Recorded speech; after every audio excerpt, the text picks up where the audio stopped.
When you hear the phrase soft as steel, what do you think of? While the word steel might conjure up images such as massive high-rise buildings, where does the soft part come in? And what exactly does this mean in our work and in our lives? Welcome to the Soft as Steel podcast with your host, Dennis Doran, featuring engaging conversations with a wide range of industry leaders around soft skills, how we practice love, inclusion, social justice, and compassionate leadership that's everlasting in the workplace. And now, here's Dennis Doran. Today, I'm pleased to have with me a gentleman by the name of Adam Hoots. In his own words, Adam has been involved with the architectural and construction industry for over 20 years. The first 3 years focused on plumbing as a skilled trade. The following 4 were in the architectural realm, designing custom residential and light commercial projects. And the final 16 years being in the commercial construction industry, primarily building classrooms and high-tech life sciences work. His mission is to change the way our skilled trades and craft workers are valued and respected by all project stakeholders on construction project sites. That's a huge hook that got me interested in wanting to have a chance to talk with Adam. He's pursuing his mission with a multidimensional calling. Adams is a part-time professor at Clemson University and a PhD candidate. He already has a degree in communication and a master's in construction management. He's a podcast host, and he's also the principal in a company, ACHE Solutions, which I'm going to ask him to talk a little bit about, among other things. So that's enough. I want to get right into my conversation with Adam Hoots. Adam, welcome to the Soft as Steel podcast. Thank you, Dennis. I appreciate that. What an introduction. Thank you. It's mostly yours. The last part was me. It's pretty good. Pretty good. If I can't keep this job, maybe I could be writing introductions for podcasts. Who knows? You definitely got it going on. That's for sure. Just a couple of things. Clean rooms is what I primarily focused on. Yeah. But then also I get my master's degree in December and we'll continue on into that PhD program. So okay, I don't want good. anybody thinking I already have the degree. Well, I did say PhD candidate. Fair. Yeah, but good. What are you going to do for your PhD? Is it a doctoral dissertation? Is that what it would be? It will be a dissertation. Yes, sir. Possibly on what? So I'm doing my master's thesis paper on the reasons lean principles fail on the first implementation in the construction industry. And then the idea is to take that and convert that into best practices on how to get lean principles running on a construction project site. So that's my main focus. Okay, that's very good and important. I know that you are steeped in lean, but I remember from our earlier conversation talking about a couple of things. One, the rate of failure, even trying to implement a set of principles which on their face appear to be fundamentally based on starting with the notion that all the participants in a project need to be treated with respect and dignity.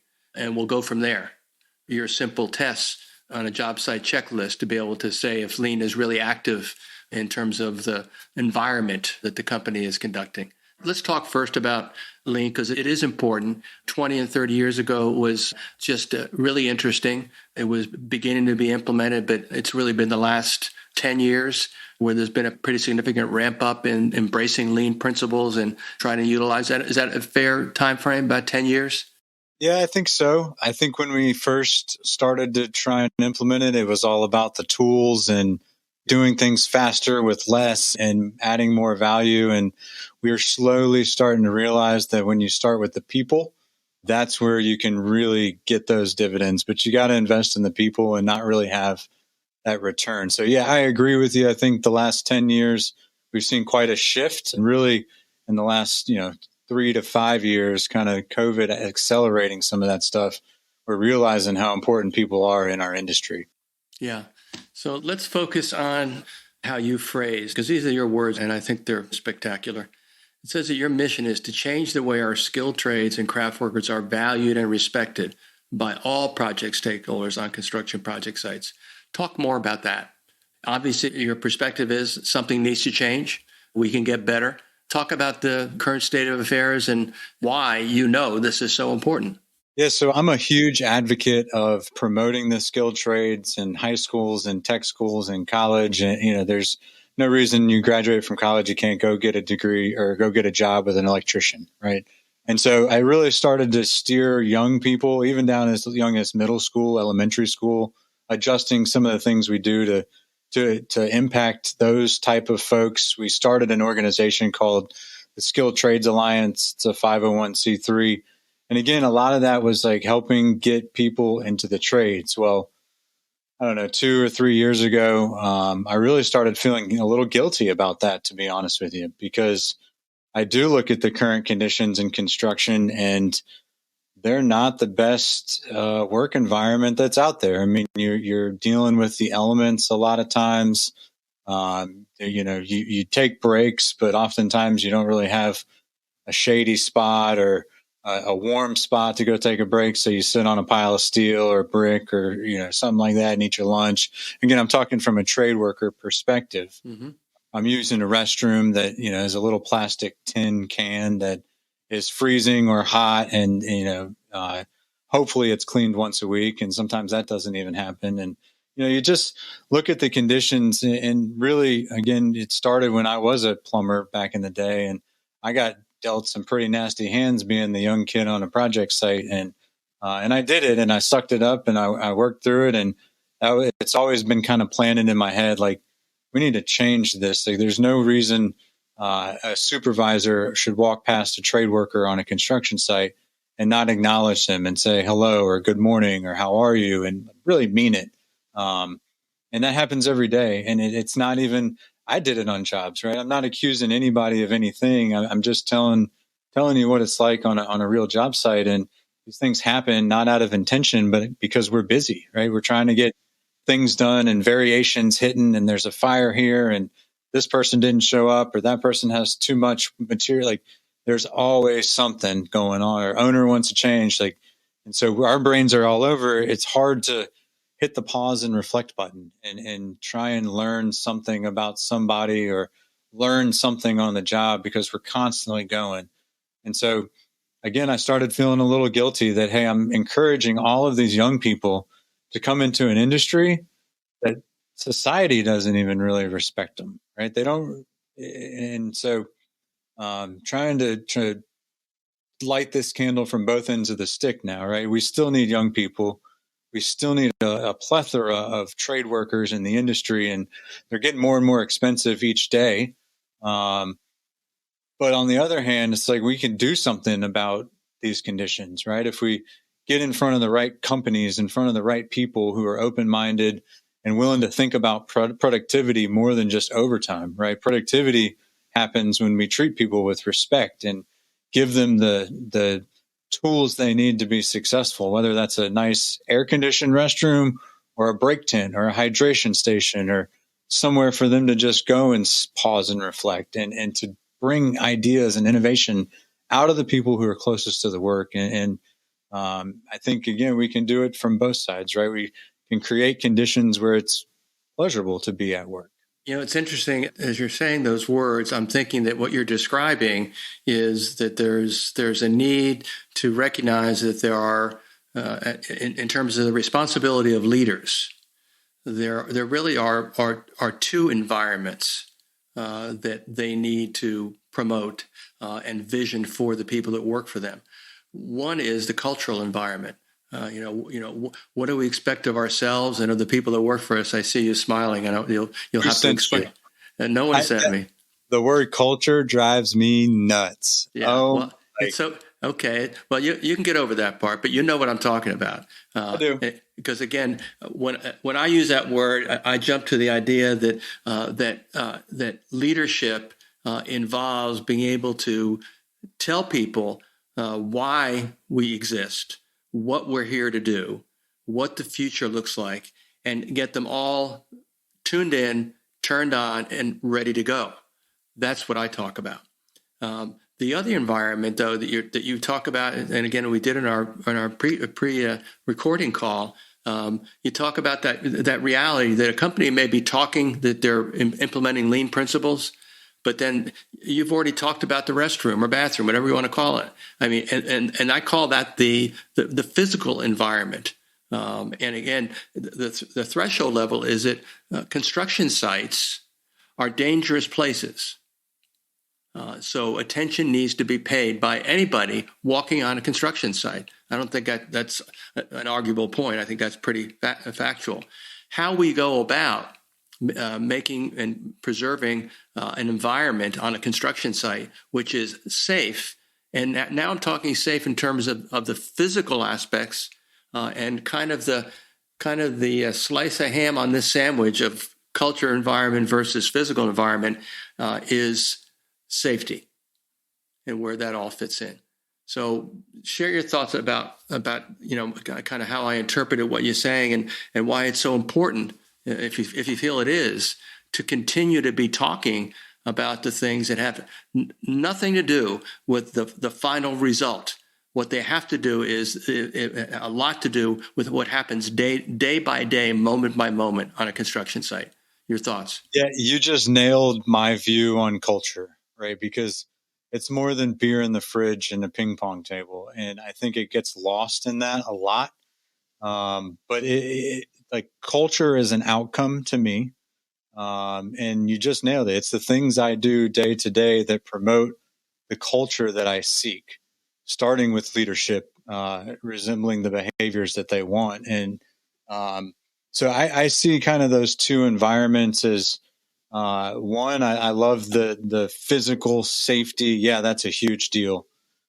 The more important deal is the psychological, mental safety on a project where somebody can come to the leader and mention a safety problem and not have an argument, but the leader then asks like interested questions to find out what's going on. And that to me is that's the environment where innovation happens, where we experiment with things, we fail, we learn quick, and we make adjustments and we move forward. And that's the essence of all things lean principles, right? It's the PDCA cycle, as they call it: plan, do, check, act. There's a gal in Washington. She works for Hensel Phelps. Her name is Cabri Schmid Lehrman. She has done some absolutely magnificent work on psychological safety. And she's a superintendent for Hensel Phelps. And Hensel Phelps does it right. They do a lot of like being in the field, working, laying things out, surveying. Like you do all that coming up as a superintendent. And so she's got a ton of skills. And I'd highly recommend you connecting with her as well for, again, just that psychological safety. And I'll add this.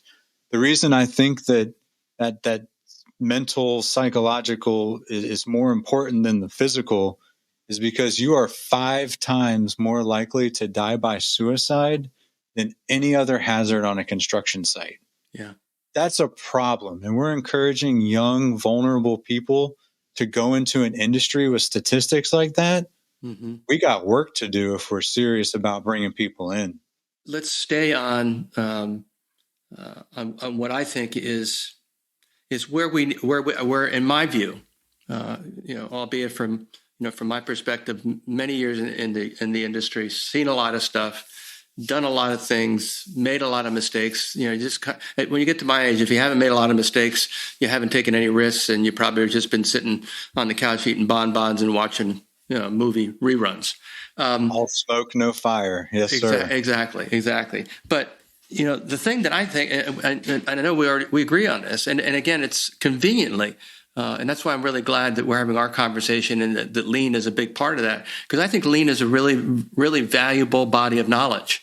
I think in many ways it's more valuable than things like the project management principles that they call they codify in some they call the PMBOK, or even the codification of principles that the Construction Management Association of America, CMAA, promulgates. I just think that that the idea of building a set of tools that has as a starting point, we're doing this not simply to push out waste in all parts of the very long cycle of develop, design, build, occupy. Whatever, these are just my phrases, but it's much more about, again, how the people interact with each other within the stakeholder groups, but also among the stakeholder groups, in order to be able to be more active in dealing with the day-to-day ups and downs, the changing circumstances, the owner's directed change orders, whatever it is. But we do it in a way that it's not just us yelling at somebody, which is the way it was done 20, 30, and 40 years ago, but it's built on a foundation that we understand each other because we spent time in, let's call it, in a training setting, learning these lean tools. But implicit in most of lean is, again, the people piece. And I always talk about, we do a good job in the trades of teaching people the tools, the methods, et cetera. I think we do a good job. Some of the unions have phenomenal training centers for their apprentices. Others have okay, but generally we do a good job, and that extends to what the contractors do, because, as you well know, the predominant model of training in the construction industry is still based on OJT, on-job training. Apprenticeship classes are hours in duration. What an apprentice needs to learn their craft is measured in months and years. And is hands-on. It's under the supervision of a mentor or a coach or whatever, or some structure, and it takes a lot of time. But what we don't do, and this is your mission is about valuing and respecting skilled trades. What we don't do is, with that thought in mind or anything like it, we don't develop the whole person. We develop the part that puts work in place. Period. Hard stop. We don't develop the other part of the person that can help them deal with problems like a wellness issue, like addiction, like suicide, like dangerous situations on a job site, and be able to handle communicating about them, even if they have no responsibility to resolve them, but just to be able to know what to say, who to say it to, and how to say it in order to be able to get progress and results. Your thoughts? Yeah, you nailed it. We use people for the neck down. Right. We don't use their minds. And it's kind of that public school approach where we're just testing people, or we're teaching to test, or we're telling to test, and we're not asking them to think. And that's a problem, right? Testing versus thinking. Again, it starts at an early age. We just get in this mindset of, can you spell these words? Not, do you know what these words mean? And again, in the Hoots household, we do things a little bit different. On Hoots job sites, we're out there and we're talking and engaging with the workers and learning who they are and asking them, what did you do on your last job that's better than what you're doing on this job? And that question alone, they'll spill their guts. At first, and so granted, at first, they're like, what do you want from me? Why are you talking to me? You project leaders don't usually talk to me. And then when I break it down and I'm consistent over a week and I'm engaging with them and I remember kids' names and that they like, football or say some basketball or whatever, then we really start to develop a relationship, and they trust me, and they know that if they mention something to me, that it's going to get done if it's reasonable. Right. And that we're going to take action. I think that's another issue in our industry is our say to do ratios are terrible.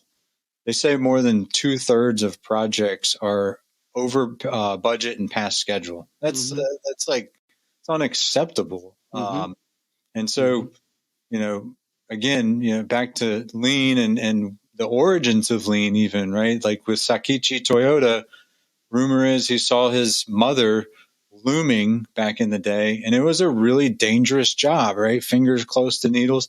And so over a 20-year period, Sakichi Toyota developed the automatic loom and was a lot safer, and it was out of care for his mother that he didn't want her working in those conditions. And so somehow we've lost that focus of the care for people side of it.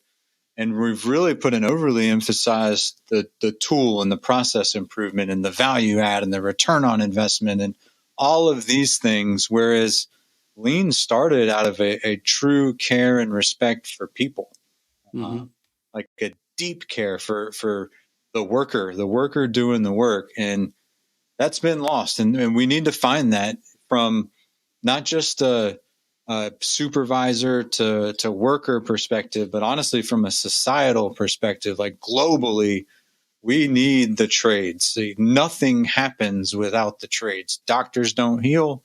judges don't instill justice, teachers can't teach without a skilled trade worker. So we need to really think about those essential workers who are out there day in and day out, just busting their butts in the not as good conditions as they deserve. Yeah. Well said. In your experience, is there any discernible difference? Again, the construction world is conducted with organizations that are both affiliated with unions and organizations that are not. And let's talk about it maybe from the lean perspective.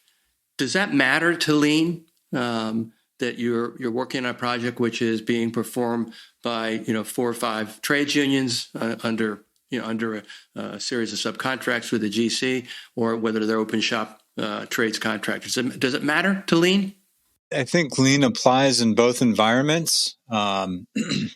Unions were initially created to organize the people around driving respectful conditions, right? Mm-hmm. I don't work a lot with unions, so at the risk of getting in trouble here, I was on a union job site in Chicago and got in an argument because I was sweeping the floor trying to make my job better. And so there's that element, but then there's also continuing education and a true apprenticeship to get you to journeyman, that it's education, right? So it's continuous improvement and learning. And so they are promoting some thinking there, right? They're teaching those technical skills for people to be successful on the job. Now, with that said, I do think there is a lack of training from a leadership perspective, from an emotional intelligence perspective. We've got in our industry, we go and we award and promote the person who turns the wrench the best, or who solders the best pipe. And that doesn't always mean that they're good with people, and people skills are important. And so I think lean it certainly applies across the board. And I think the unions are probably a bit better organized from a learning and development standpoint. But even there, I'm sure there's room for improvement. And those who are true leaders in a union, I think, would honor that too. There's always room for improvement. Mm-hmm. Yeah, agreed. From your perspective, just the time you've spent in the industry, you kind of see where we are right now. What comes to your mind as something that gives you a sense of hope about the future of the construction industry that you've been in for your entire career? That's the first question. There's a companion question, but let's go with that. What's going on that gives you a sense of hope or optimism or positivity with regards to our industry and the future? Yeah, there's some real leaders in the industry right now that, I'll even compliment them. The Robbins and Mortons of the world, the Mortensons of the world. You mentioned Barton Mallow and the team there. I think the Bolt Company for sure. Mm-hmm. These are companies that are embracing lean to a point where they're just done calling it lean, right? They're just for a lot of reasons, right? There's been a lot of, as I refer to it on my show, bullshito in the industry, which is the fake martial art, or fake lean, as I'll call it. And so there's a band of change makers, a lot of those from those companies that are banding together and really driving true change in our industry, not starting with process and not going to tools and not going to that stuff, but going to the people side, the developing relationships like Jennifer Lacey and Jesse Hernandez. I mentioned this earlier, the No BS with Jen and Jess. We're having real conversations about real people outside of the gates, right? At some point, the term be professional meant I have to leave my feelings and care and love and compassion for people. They even tell you on a job site, leave your feelings at the gate. I can't do that, right? A person can't do that. And so to be a whole human inside and outside the gate, that's where it's at. And that's the change that I see happening. I just got off a call where I asked, they were talking about overtime and acceleration and this sort of thing. And I just asked the question, what else can be done other than adding more manpower or overtime?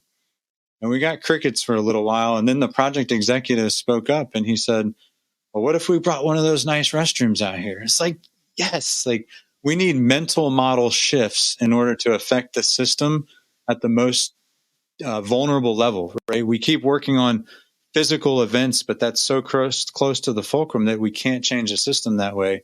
We've got to focus on people's mental models in order to drive true change. And that's happening, right? Like you see the support coming, like trailing in on LinkedIn, the people that are getting behind the Jason Schroeders, the Felipes, they're out there. They're like Justin Uyar, the Doran, they're making a difference in the industry, and they all work for different companies. That's one thing. Tomorrow morning, we've got a lean coffee with the old dog lean community. And it is superintendents across the country from East Coast to West Coast. And we come together and we share knowledge on what's working. Like every week, somebody will bring a problem to the table. Hey, I'm dealing with this. Oh, I dealt with that. This is how this worked for me. We'll all bounce some questions off them. They'll have some self-discovery. It's a beautiful thing. It's probably 20 of the nation's top contractors who are coming together, boots on the ground, right? Job site trailer to job site trailer. And we're sharing ideas. Like that gives me hope, because that's knowledge that would have been lost to the people who are retiring at rapid rates right now. So all of those things give me hope, but mainly the people who are banding together that call ourselves the change makers, right? Because we are making change in a much needed industry. Is Lean taught in the construction management degree program at where are you? What school? Clemson? I can't say Clemson too many times. I went to Maryland, so I'm just kind of choking on Clemson a little bit. You understand? Don't take it the wrong way. Yeah, that's right. Yeah. But so, I mean, any class that I teach, I use lean principles in the class to teach the class. So absolutely 100%. I've also had several teachers come to me saying, hey, can you come to a guest lecture series? And then there is a class, adversarial relations. We're in the process of kind of revamping this IPD certificate. So yeah, I would say 100% we're teaching it. I actually just got my IPD certificate, and one of the goals my advisor, Dr. Clark, has is for me to go and work with a gal named Ann Lyons, who's a psychology undergrad, construction science graduate degree, and we're going to create more of like a high-performing teams certificate in lieu of IPD. So yes, we're definitely exploring all things lean. I have Felipe, engineer Manriquez with the Bowl Company. He comes into my scheduling class and teaches Scrum. I've had Jason Schroeder and Kevin Rice with Elevate or Lean Tact come in and teach tact planning. And then Jesse Hernandez came in and taught last planner system for me all last semester. So these kids are getting just a full, I say kids, these young people are getting a full dose of how to schedule construction projects, not just the current way, but how the industry is migrating as well. Yeah. I want you to answer this next question briefly, because I want to make sure we can get past this question and close on a positive note. How about that for a question setup? So I asked about hope and optimism. What's the biggest challenge and what's the biggest hurdle that we have as an industry right now based on your experience? Man, that's just the way we've always done it. Like change is hard. Resistance to change is real. And we have an industry that's 2,000 years old or more, right? Like, and so trying to change the mindset of that's just how we've always done it, and that's how I was taught, that has been the biggest challenge. And so my philosophy to that is let's just feed those who are hungry, right? There's plenty of people who are looking for new and better ways to do things, just to experiment. And so I naturally gravitate to those people. I usually turn I've always done it this way, people off, and that's okay with me. Yeah, that's a good one. And I agree with you. I've only got a few years left until the ticker stops working. I fear that if we can't make a significant shift in how we tell the story of opportunity in the construction industry to kids in middle school and high school, that we're going to have some serious generational challenges being able to resource construction. But I hope that's not the case. And one of the reasons that I carry the message I carry about soft skills and people is because if we focus there, we can change things. And a person like you, with your credentials, with your experience, with your very articulate manner of communicating, I think can play an important role. I know it's within your interests. Again, I call it part of your calling. The Japanese say it's my ikigai. It's your ikigai? Okay. My reason for being on this earth. Yes, sir. Yeah. So you need to keep doing what you're doing. I'm delighted to know you. We will maintain contact. And this has been an incredible conversation that we probably could carry on for hours. But we're going to stop now. I don't know if I can take. I don't want to hang up. I really don't. You hang up first.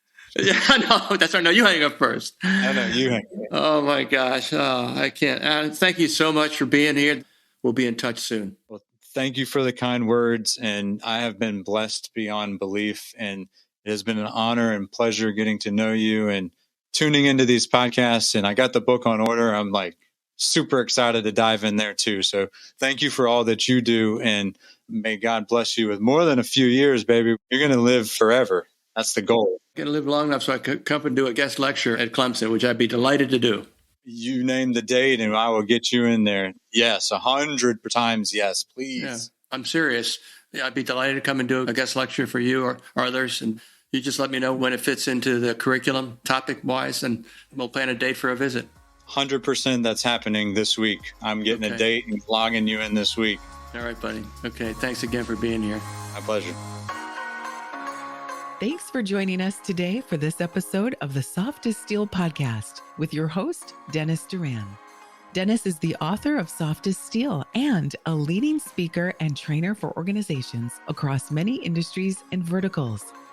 To learn more about the work Dennis is doing to activate soft skills in the workplace, contact him at dennisduranspeaking.com.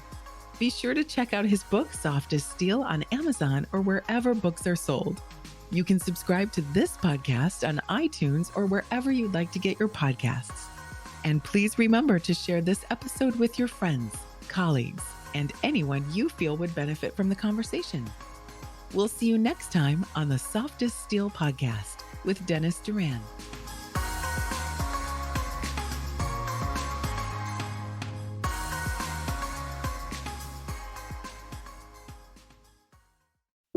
Produced by Audavita Studios.